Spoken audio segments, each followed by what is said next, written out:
एक बार भगवान शिव के सेवक ने कहा, हे प्रभु, आप तो दिन भर मूर्ति बनकर खड़े रहते हैं। एक दिन मुझे आपकी जगह खड़े होने दीजिए, आप आराम से घूम आइए। शिव जी मुस्कुराए और बोले, ठीक है, लेकिन एक शर्त है। मंदिर में जो भी आए और जो कुछ भी कहे तुम्हें बस सुनना है, जवाब नहीं देना है। सेवक ने शर्त मान ली और भगवान ने सेवक को अपने जैसा मूर्ति का रूप देकर मंदिर में खड़ा कर दिया ताकि वह बिल्कुल भगवान जैसा दिखाई दे। सुबह सबसे पहले एक व्यापारी आया। उसने भगवान के सामने माथा टेका और जैसे ही बाहर निकला उसका बटुआ गिर गया। सेवक बहुत बेचैन हुआ। मन किया व्यापारी को आवाज देकर बटुआ लौटा दे, लेकिन भगवान की शर्त याद कर चुप रहा। कुछ देर बाद एक गरीब आदमी आया। उसने भगवान से कहा, हे प्रभु, मेरे बच्चे भूखे हैं, कुछ मदद कर दो। तभी उसकी नजर बटुए पर पड़ी। उसने भगवान को धन्यवाद दिया और बटुआ उठाकर चला गया। फिर एक नाविक आया और बोला, हे भगवान, मैं 15 दिन के समुद्री सफर पर जा रहा हूँ, कृपा करना। वह जैसे ही बाहर निकला पुलिस आई और उसे बटुआ चोरी करने के इल्जाम में पकड़ लिया।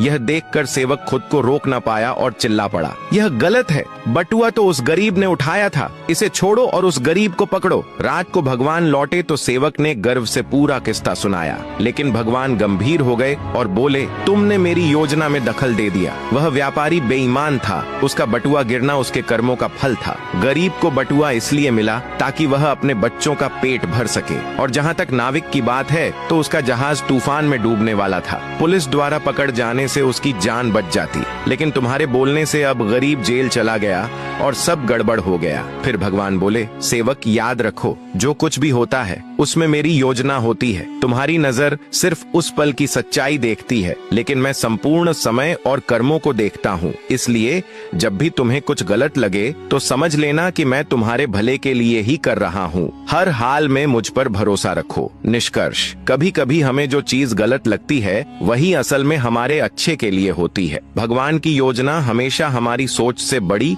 और गहरी होती है। इसलिए हर हालात में भगवान पर भरोसा बनाए रखना चाहिए, क्योंकि जो भी होता है वह हमारे अच्छे के लिए ही होता है। बात से सहमत है तो कमेंट में हर हर महादेव जरूर लिखे।